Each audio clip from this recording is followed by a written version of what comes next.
What if the moment that transforms a life begins quietly with a simple kindness offered on a winter morning? For Noah Bennett, a 40-year-old former Navy SEAL, carrying the silent weight of old wounds, kindness was the only thing that still felt honest.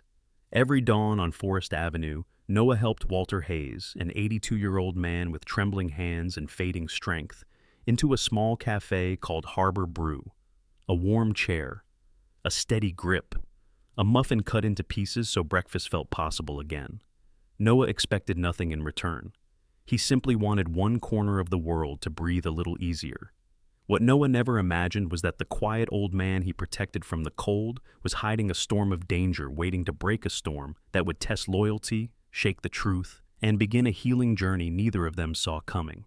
If you believe one small act can change the course of a life, share this video, leave a comment below, and subscribe so you never miss another story of courage and second chances.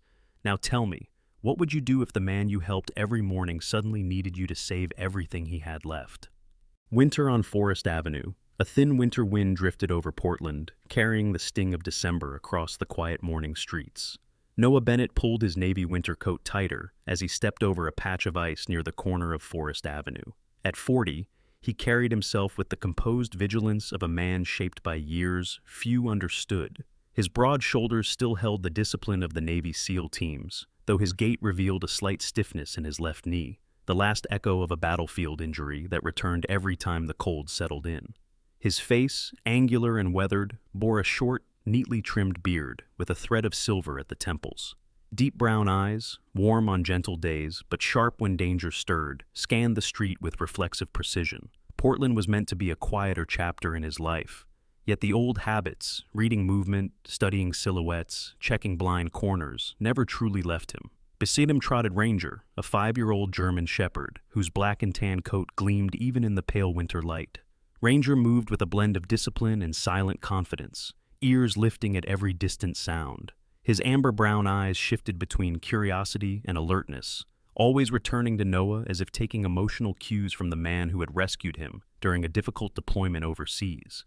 The harness across Ranger's chest read, "Service Dog, Do Not Pet," though his gentle posture softened whenever Noah reached down to brush a hand between his ears. They were passing Harbor Brew, a small cafe tucked beneath a weather-faded awning, when Noah noticed an elderly man struggling at the entrance. The man braced one hand against the doorframe while the other trembled violently as he attempted to push the heavy glass door. His breath came in short, uneven pulls, clouds rising into the air like steam from a fraying engine. Noah quickened his steps. The elderly man was slight and narrow-shouldered, his winter coat hanging from him as if it had once belonged to someone stronger. Wisps of white hair curled out beneath a wool cap, and his pale blue eyes, clouded with age, held a quiet stubbornness that refused to yield to frailty. His hands, mottled and swollen from advanced arthritis, could barely close around the thin strap of the canvas bag slipping from his grip. Noah reached the man just as the bag slid again. "I've got it, sir," he said softly, catching the strap before it fell. The old man blinked, startled but not offended. "Thank you," he murmured, his voice thin, yet holding a trace of old dignity. Ranger stood close, body still, gaze sharp. Noah pushed the door open and guided the man inside. Warm air, thick with the scent of roasted beans and baked pastries, washed over them. The cafe was modest, scuffed wooden floors, a row of mismatched hanging lights, and a few college students tapping quietly on laptops. Behind the counter, a barista with short auburn hair and freckles glanced up. She was in her 20s, tall and slim, with a tired warmth in her hazel eyes, the look of someone who treated strangers kindly but carried her own silent worries. Her name tag read Megan. She offered Noah a grateful nod for assisting the old man.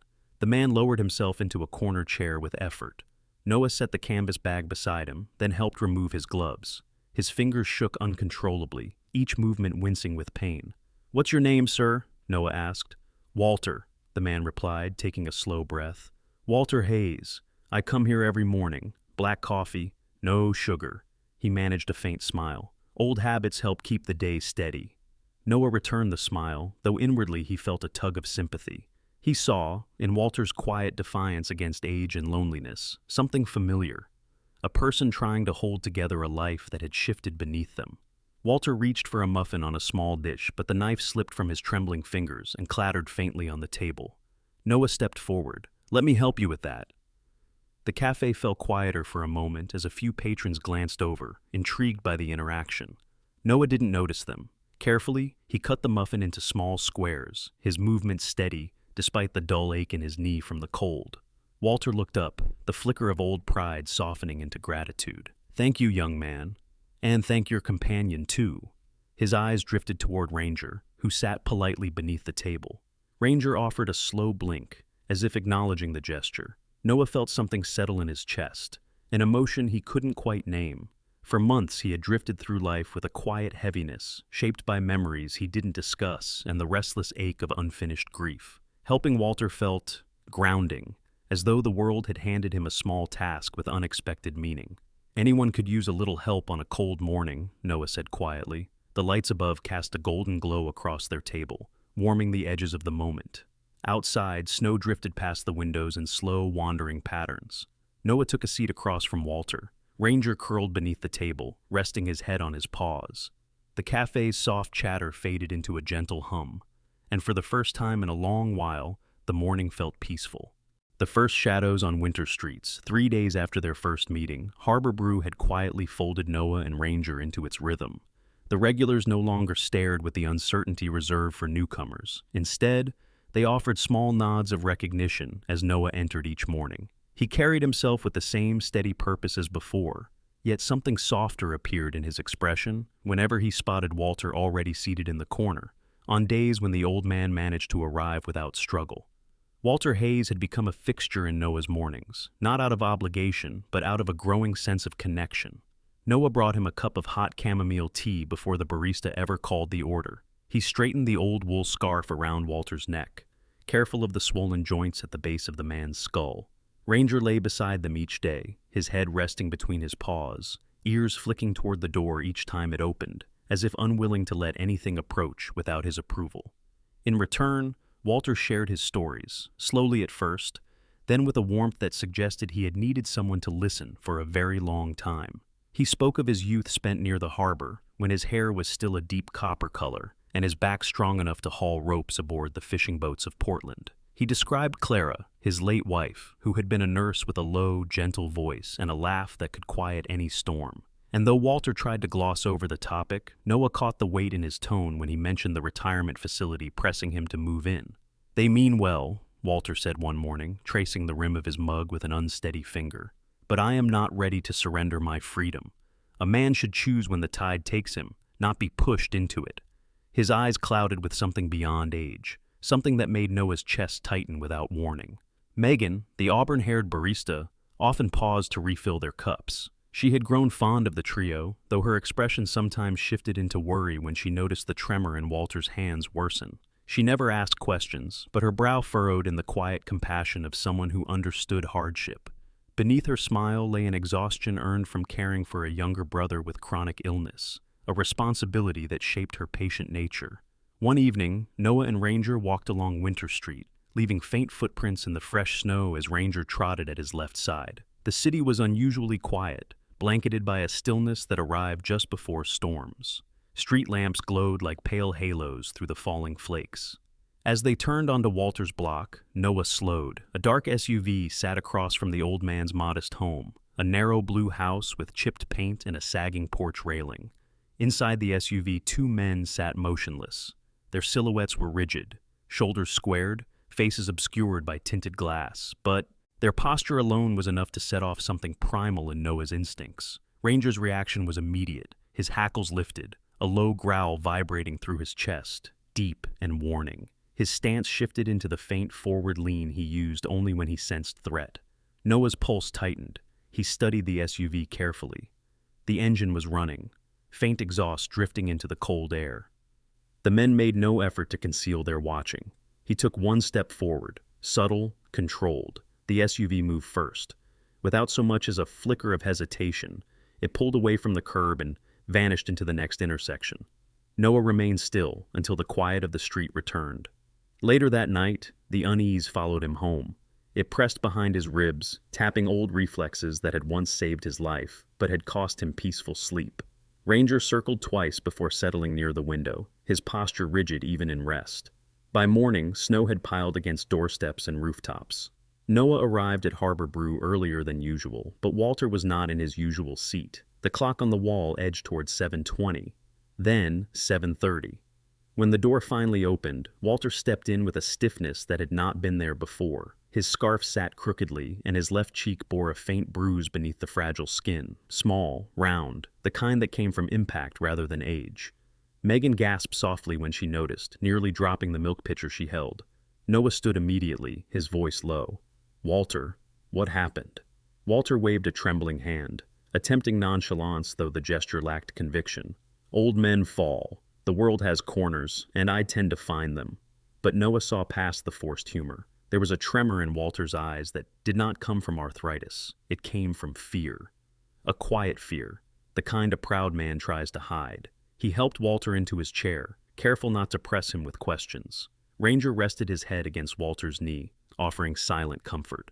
The old man's fingers curled weakly into Ranger's fur. As Walter took his first sip of tea, Noah sat across from him, mind sifting through the pieces he'd gathered. SUV headlights in the dark, strangers watching a fragile old man, a bruise that did not match the story.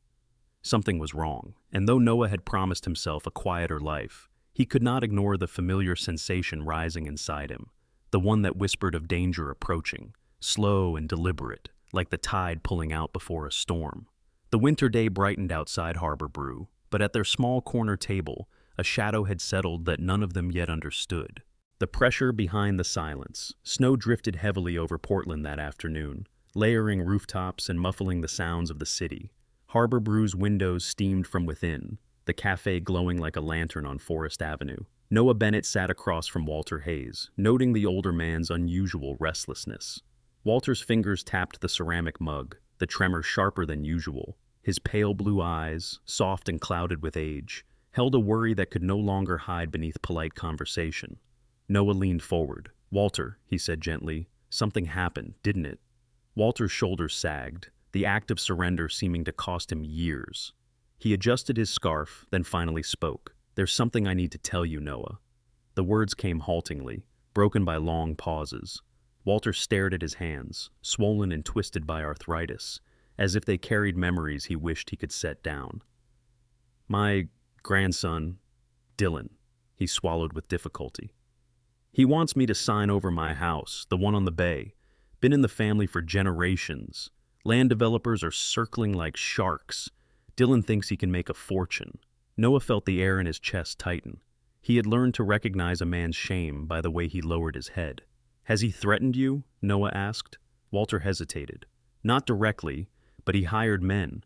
Men who don't care about old bones or old memories. They want me out, and they'll push until I break." Ranger, lying beneath the table, lifted his head. His ears stood tall, amber eyes narrowing as if he understood every word. Noah rested a hand on his back, steadying the dog, and himself. The cafe's bell chimed. A woman entered, brushing snow from her coat.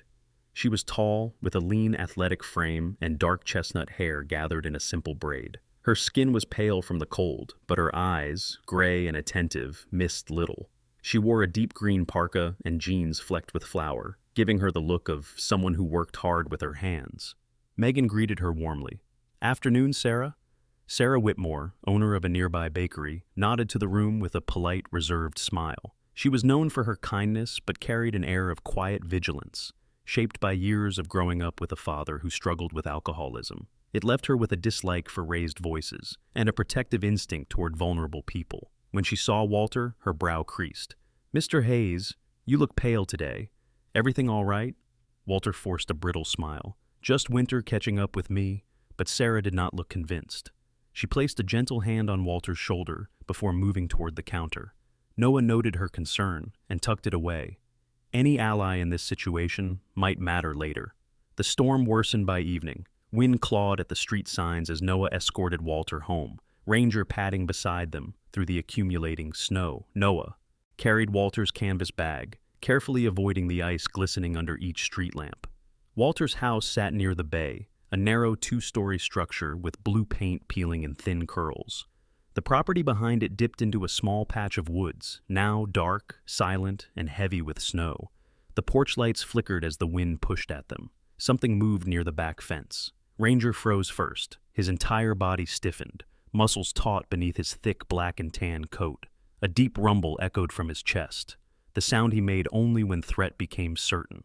Noah's instincts came alive. He motioned Walter to stay behind him as he stepped toward the yard. Through the curtain of snow, two figures emerged, burly men in dark jackets rifling through wooden crates stacked near the shed. Their movements were sharp, impatient, and confident in the kind of way men become when they believe no one will challenge them. One of them, a man with a square jaw and a scar cutting across his cheek, finally noticed Noah. "Back off," the man barked, voice rough. "This isn't your business." Behind him stood another man, taller, broad-shouldered, his beard thick and unkempt. His eyes were the cold kind, eyes of someone who learned intimidation as a profession. Ranger launched forward before Noah spoke. He moved like a flash of copper and shadow, stopping inches from the scarred man and forcing him against the fence. The dog did not bite. Instead, he used his weight and presence, unleashing a single sharp bark that split through the storm like a warning shot. The bearded man lunged toward Noah. Noah ducked sideways, catching the man's wrist and twisting hard. The man grunted, his balance faltering on the icy ground. Noah pivoted, sweeping his leg and sending the attacker onto his back. Pain seared Noah's injured knee, but he ignored it, locking the man's arm behind him until the struggle ceased. The scarred man pulled free from Ranger's pressure and stumbled back. "You tell the old man," he snarled. "He'll sign, one way or another." Then the two men retreated into the swirling snow, their silhouettes swallowed by the blizzard within seconds. Noah straightened slowly, steadying his breath. Ranger circled once, checking for lingering threat before returning to Walter. The old man stood trembling on the porch, face drained of color. Yet behind the fear, something else flickered, a fragile courage trying to rise. Walter's voice cracked when he finally spoke. "I'm not afraid, not when you two are here." The wind howled across the bay, but Noah felt something steady form beneath the chaos, a promise he knew he would not break. The storm within the pines, wind clawed across the outskirts of Portland, sending sheets of snow twisting between the tall pine trees that bordered Noah Bennett's rented cabin. The world outside was a blur of white and roaring wind, but inside the cabin, a single lamp cast a soft amber glow across the wooden walls, warming the space where Walter Hayes sat wrapped in a wool blanket. His frail hands rested on his lap, veins raised beneath thin skin, still mottled from earlier bruises. Noah stood by the stove, stirring a pot of soup. His posture was tense, jaw set in the familiar way it tightened whenever danger lurked too close. Ranger lay near the front door, head raised, ears erect, listening, always listening. The German shepherd's coat seemed even darker against the dimly lit cabin, and the faint rise and fall of his breathing hinted he was resting only in body, never in vigilance. 3 days had passed since the confrontation in Walter's backyard. 3 days in which the situation had escalated faster than Noah anticipated. It began when a stranger entered Harbor Brew while Noah was picking up sandwiches for Walter. The man had been lean and sharply dressed, his gray suit impeccable despite the slush outside. His features were narrow, hawk-like, and his black hair was slicked back with meticulous care. His voice when he asked for Noah held the clipped tone of someone accustomed to authority. "I'm Attorney Grant Weaver," the man announced. His handshake was cold, precise, and impersonal.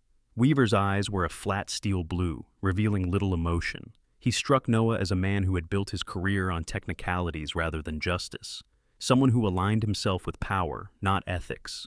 Weaver explained that Walter wished to update his end-of-life care documents and designate a new guardian for his medical decisions. But Walter, who sat at their usual corner table, had stared at Weaver in confusion. "I didn't request any changes," Walter said firmly, his voice trembling only from frailty, not uncertainty. Weaver frowned, his composure cracking just slightly. "Sir, your signature is on the authorization request." Walter pressed a hand to his chest as though steadying himself. "I never signed anything." Noah felt something inside him harden, like a door slamming shut. A forged document, a legal assault, and the intent was painfully clear. If Dylan Hayes could invalidate Walter's mental competence, he could seize everything. At that moment, Noah made the decision that brought them to the cabin tonight. He would not leave Walter alone again. Now, hours later, snow hammered the windows, rattling the thin wooden frames as if the storm itself demanded entry. Noah ladled soup into a bowl and set it before Walter, who smiled weakly. "You don't need to do all this," the old man whispered. Noah pulled up a chair beside him. "Yes, I do." Walter's eyes shone with the faint sadness of someone who long ago accepted solitude and was now learning, hesitantly, that he did not have to endure it alone. A knock exploded against the front door. Ranger leapt up, muscles tense beneath his sleek fur. His ears pinned forward, and a deep growl rumbled through his chest, low and warning. Noah froze. The knock came again, harder, angrier. Snow dust poured from the beams as the door shuddered. Noah slid his hand into his coat pocket, retrieving the small black pistol he legally carried. He checked the chamber by touch, a movement so practiced it was almost instinct, and stepped forward. Ranger positioned himself directly in front of Walter, body rigid, tail lowered in concentrated readiness. When Noah opened the door, the wind shrieked inside. Snow swirled in and clung to the hardwood floor. 3 figures stood beneath the porch light. In front was Dylan Hayes. Dylan was in his early 30s, tall but paunchy, with a handsome face soured by entitlement. His hair, dark blonde and gelled back, was beginning to thin at the temples, and his jawline, though strong, bore the faint softness of a man who lived on indulgence. His once expensive coat was wrinkled and flecked with snow, and his eyes were a steely, furious blue. They held the unmistakable look of someone who believed the world owed him more than it ever delivered. Behind him were 2 new men, different from the hired thugs Noah had fought earlier. The first was wide-shouldered with thick black eyebrows and a trimmed beard. His olive skin and rough hands marked him as someone familiar with physical labor, perhaps security work. The second was slimmer, wiry, with sharp cheekbones and restless fingers that fidgeted with the zipper of his coat. His narrow, darting eyes betrayed nerves, or guilt. Dylan pointed at Noah, breath steaming in the cold. "You're keeping him from signing what he needs to sign. This ends tonight." The slim man stepped forward, reaching for the doorframe, but Ranger moved first. The dog's snarl cut through the storm, deep and resonant. His amber eyes blazed with a protective fire, and for a moment the slim man stumbled back, hands raised. Dylan cursed. "Move the damn dog!" Ranger barked, a single, powerful command of refusal. Noah lifted his pistol, grip steady inside his glove. "Back away from the door," Noah said, voice calm but edged with steel, "or I call the police. Right now." The storm howled behind Dylan, blowing snow sideways across the porch. His face twisted with rage. "He'll sign," Dylan hissed, "one way or another." "No," Noah replied, his voice like winter iron. "You won't lay a hand on him." For several seconds the storm was the only sound. Then Dylan, seeing Ranger poised like a guardian carved from shadow and muscle, stepped back. His boots scraped against the icy boards as he retreated, his 2 men following reluctantly into the darkness. Noah shut the door. Walter let out a long, shaky breath. "Noah," he whispered, voice breaking, "if you weren't here." Noah turned toward him, softening. "You're safe. Ranger and I won't let anything happen to you." Outside, the storm raged on. But inside the small cabin, a single truth settled over them like a vow. Noah Bennett would not stand down. Not this time. Dawn, over Portland Harbor, snowmelt glistened along the curbs of Portland as winter began its slow retreat. A pale sunrise stretched across the harbor, casting warm gold over rooftops still dusted with white. The storm that once battered Noah Bennett's cabin had passed, leaving behind a silence that felt like the world finally taking a breath. 2 weeks earlier, police officers had arrived at the cabin soaked to the bone, their breath steaming in the frigid air. They found Dylan Hayes and the 2 hired men struggling in the snow, still furious and shouting threats despite their wrists being cuffed behind their backs. One of the officers, Detective Laura Brink, had stepped forward to take Noah's statement. Detective Brink was in her 40s, tall and lean with an athletic frame shaped by years on patrol. Her light brown hair was pinned in a no-nonsense bun, revealing sharp cheekbones and steady hazel eyes. A faint scar ran along her jawline, the result of an incident during her early years on the force, when a suspect armed with a broken bottle had lunged at her during a domestic call. The scar made her look perpetually serious, but her words to Noah were warm and sincere. "You prevented something worse tonight," she said. "Portland PD thanks you for that." Her handshake had been firm, respectful, recognition between 2 people who understood danger in its truest form. With Dylan arrested for forced entry, harassment, and attempted coercion, the narrative quickly unraveled. The forged documents were traced back to one of the hired men. The medical authorization papers, which attorney Grant Weaver had presented, were confirmed fraudulent by handwriting analysts. And when questioned, Weaver admitted he had been misled by Dylan, but denied involvement in the forgery. His nervousness during the interrogation was enough to earn him a suspension from his firm. Now, a month later, the legal storm had quieted. Harbor Brew opened its doors to a gentler morning, its bell chiming softly as the warm scent of espresso drifted through the air. Megan, the auburn-haired barista, moved behind the counter with the lively energy she always carried after a rare good night's sleep. She wore a thick cream-colored sweater that brought out the freckles on her cheeks, and her hazel eyes brightened when she saw Noah step inside with Ranger. "Oh, good. The Guardian duo is back," she said with a grin. Ranger's ears perked. He gave her a polite chuff, the closest he came to greeting someone not named Noah or Walter. People at the cafe had changed their tone too. They no longer whispered, "the big guy with the intimidating dog." Now they murmured with a kind of admiration, "the winter guardian of old Mr. Hayes." The veteran who stood up to those thugs. Noah took it in quietly, his modest nature unwilling to accept praise he felt he didn't earn alone. Ranger, ever perceptive, nudged Noah's leg as if reminding him he'd done the right thing. At exactly 7:10, the door opened again. Walter Hayes stepped inside with the steady, deliberate strides of someone reclaiming life, inch by inch. He wore a new wool coat, dark navy, a practical gift from Sarah Whitmore, the bakery owner, who insisted the old man deserved something warm for the late winter chill. Walter's white hair curled slightly at the edges of his knitted cap, and though his steps were slow, there was a quiet confidence to them now. Noah rose to help him, but Walter lifted a hand playfully. "I'm old, not fragile," he said with a faint sparkle in his pale blue eyes. Still, he allowed Noah to steady his arm as they reached the table, their table, bathed in golden morning light. Ranger nudged Walter's elbow, and Walter chuckled, rubbing the dog's head with what strength his joints allowed. "Thanks to you," Walter said softly, "I'm still drinking my coffee in freedom." Noah smiled, a gentle, grounded smile that softened the angles of his face. "You deserve more than that." Walter reached into his coat and withdrew a small envelope, cream-colored and neatly sealed. His hands trembled, but his voice did not. "This isn't a gift," he said. "It's gratitude." Noah hesitated, then opened the envelope. Inside was a single sheet of paper, a declaration naming Noah Bennett, the future custodian of Walter's Bayfront home, entrusted to him for maintenance and protection whenever the time comes. It was not an immediate transfer of ownership.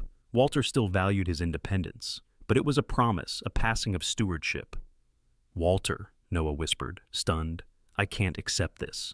"Yes, you can," Walter replied, eyes firm behind their gentle haze.